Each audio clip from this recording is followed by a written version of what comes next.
Viernes Santo de la Pasión del Señor.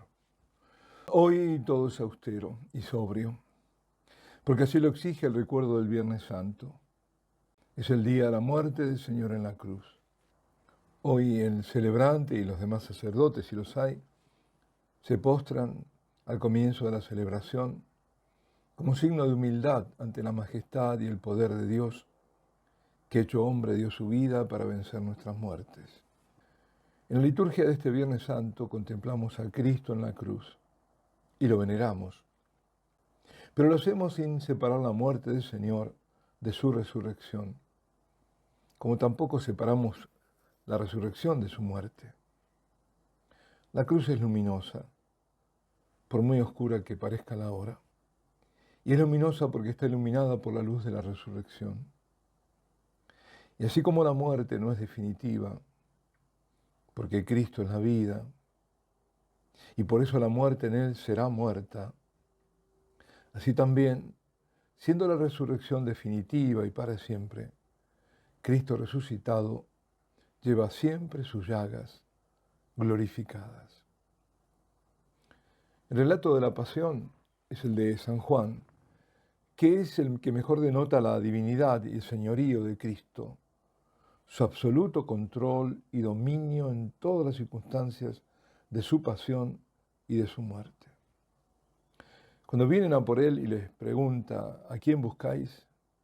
En cuanto les dice, yo soy, retrocedieron y cayeron a tierra. Yo soy es el nombre con el que Yahvé Dios se da a conocer a Moisés. El momento del aprisionamiento, al mismo tiempo que Jesús muestra su majestad divina, también manifiesta su corazón de buen pastor, asegurando que los que estaban con él no sean apresados. Si me buscáis a mí, dejad marchar a estos. El sumo sacerdote, siendo otra su intención, había pronunciado una profecía. Era Caifás, quien dijo que convenía que uno, o sea Jesús, muriese por todo el pueblo. Y ahora es su suegro, Anás, quien también había sido sumo sacerdote, es quien ahora lo interroga sobre su doctrina y sus discípulos. Uno de los guardias abofetea a Jesús por la respuesta que había dado a Anás. Jesús es el Señor, que le inquiera al osado soldado por qué le ha pegado. Si he faltado al hablar, muestra en qué he faltado. Pero si he hablado como se debe, ¿por qué me pegas? Y luego los llevan de Caifás y de allí al pretorio. Hay en todo esto un juicio humano que le hacen al Señor, el juicio de los hombres. Pero en verdad es el juicio de Dios hacia aquellos hombres el que tiene lugar mientras se va desarrollando todo este drama. Por eso resulta revelador el diálogo del Señor con Pilato. ¿Eres tú el rey de los judíos? Mi reino no es de este mundo. Tú lo dices. Soy el rey. Para esto, es decir, lo que está viviendo en ese momento, he nacido. Para esto he venido al mundo. Declara su preexistencia. Existía antes de nacer como hombre. Para dar testimonio de la verdad. La verdad es que Él es el Hijo de Dios que se ha hecho también Hijo del hombre. La verdad es que enfrenta voluntariamente esa obra de su pasión y muerte para rescatarnos de la muerte. Y nosotros damos testimonio de la verdad cuando damos testimonio de Cristo. Él había dicho, yo soy la verdad. Por eso ahora añadió, quien es de la verdad, escucha mi voz. La pregunta de Pilato, ¿qué es la verdad? Es la pregunta del pragmático, del político. Imaginamos a Pilato encogiéndose de hombros y diciendo, ¿y qué es la verdad? Una forma despectiva de decir, ¿y a quién le importa la verdad? ¿Para qué sirve? Lo que importa es conseguir lo que se ambiciona. Quizás si no haya pensado, tú estás aquí para dar testimonio a la verdad y estás preso y corres el riesgo de morir. Y yo en cambio estoy aquí como autoridad del imperio. ¿De qué sirve tu verdad? Lo que sirve es el poder. También desprecian la verdad a los que hoy niegan la verdad absoluta. Dicen que no hay una verdad, sino verdades. Cada uno tiene su propia verdad, con lo cual no hay verdad. sino conveniencias y caprichos.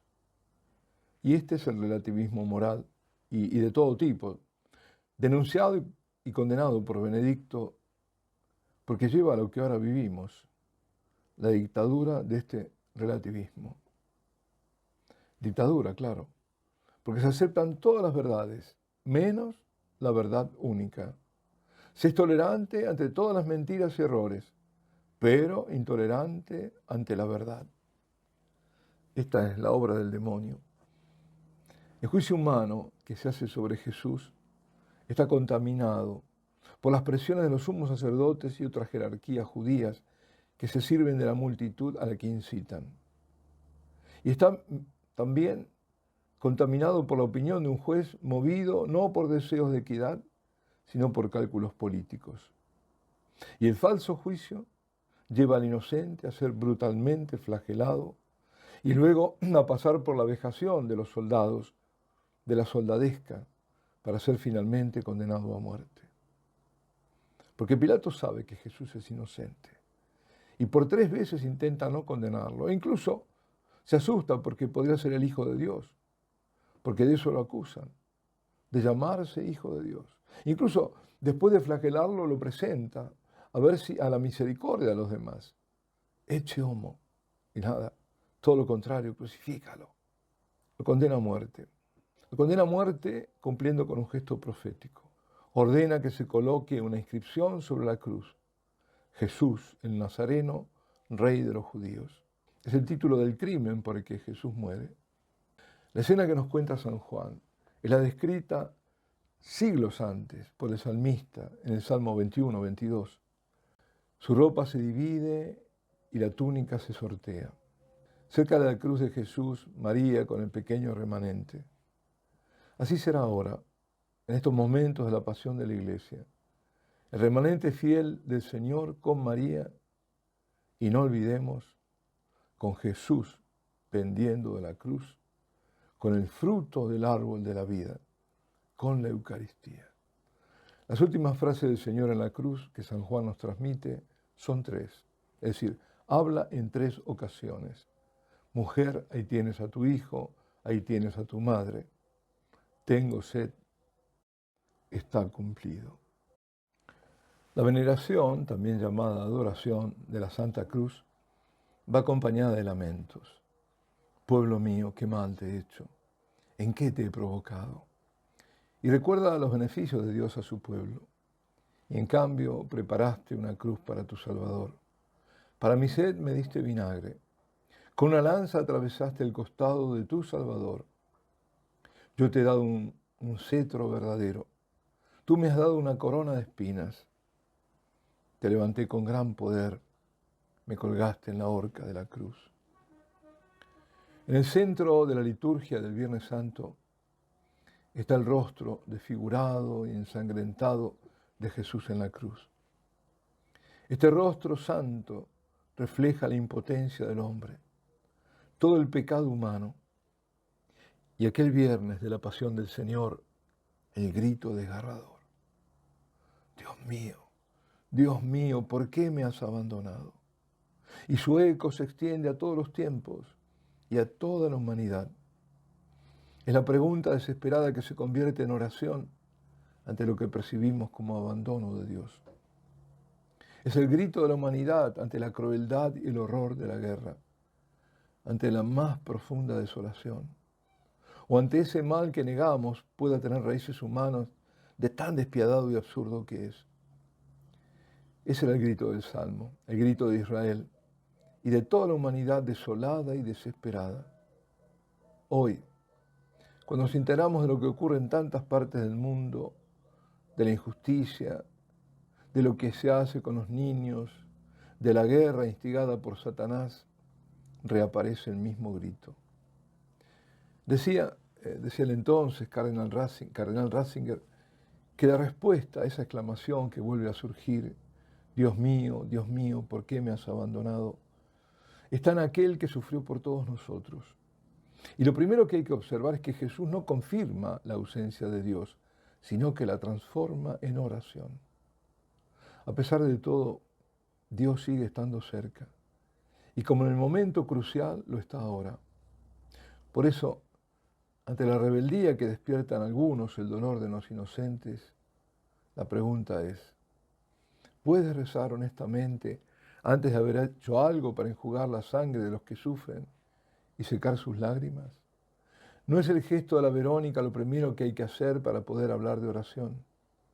¿Es posible rezar solo con los labios o no es todo el hombre el que reza? Jesús participó realmente de la angustia de los condenados, mientras que nosotros, la mayoría de nosotros, participamos en los horrores de este tiempo solo como espectadores, al menos por ahora. Lo curioso es que la idea de que Dios no puede existir, la desaparición total de Dios, la muerte de Dios, se manifiesta en los que solo son espectadores de los horrores que se producen, en los que, sentados en sus sillones, contemplan lo espantoso del mundo y creen haber cumplido con su obligación y se defienden diciendo, si hay tales horrores, no hay Dios. Pero la reacción de los que realmente sufren suele ser la contraria. Precisamente en sus sufrimientos descubren a Dios. Esta observación del Papa Ratzinger es la misma que podremos hacer ante circunstancias como, por ejemplo, ¿no?, lo que hemos visto, el hospital con madres, con sus hijos muriendo de enfermedades mortales. Me refiero a hospitales de niños, ¿no? O como nos contaba hace unos años la hermana Guadalupe sobre la guerra de Siria. El Papa dijo, en este mundo, la oración sigue saliendo de los hornos de los quemados y no de los espectadores del horror. No es casualidad que la fe en Dios provenga de un rostro lleno de sangre y heridas, de un crucifijo, y que el ateísmo tenga su padre en Epicuro, en el mundo de los espectadores saciados. A mí ahora me gusta recordar, y lo digo a menudo, ¿no?, un episodio que relata Elie Wiesel, un autor judío que estuvo en un campo de concentración y al que no le gustaban los cristianos, pero dio, sin embargo, en un relato de su historia, una respuesta cristiana. Describió lo que había vivido en presencia de la ejecución de varios hombres en la horca. En realidad, lo que más le tocó fue la muerte de un joven. Los otros murieron tan pronto como fueron colgados. El joven no. Los hombres de la SS habían reunido a los prisioneros frente a la horca. Mientras el joven moría lentamente, un preso gritó, ¿dónde está Dios ahora?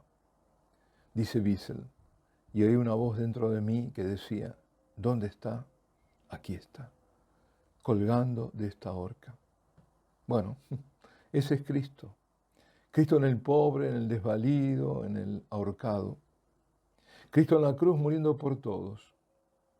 Algunos siguen pensando que el consuelo celestial en el sufrimiento no resuelve nada. Y dicen que no se trata de salvar en el dolor, sino salvar del dolor. No en esperar la ayuda de Dios, sino en humanizar al hombre a través del propio hombre. Sin embargo, la cruz de Cristo se ha convertido en una llamada a buscar a los que sufren y a curar sus cuerpos heridos, pero también sus almas heridas. Y esto es lo que ha hecho la Iglesia de Cristo en todas las épocas. Construir hospitales. Pensemos, qué sé yo, en San Juan de Dios, o San Camilo de Lelis, en la familia camiliana, en otras, tantas.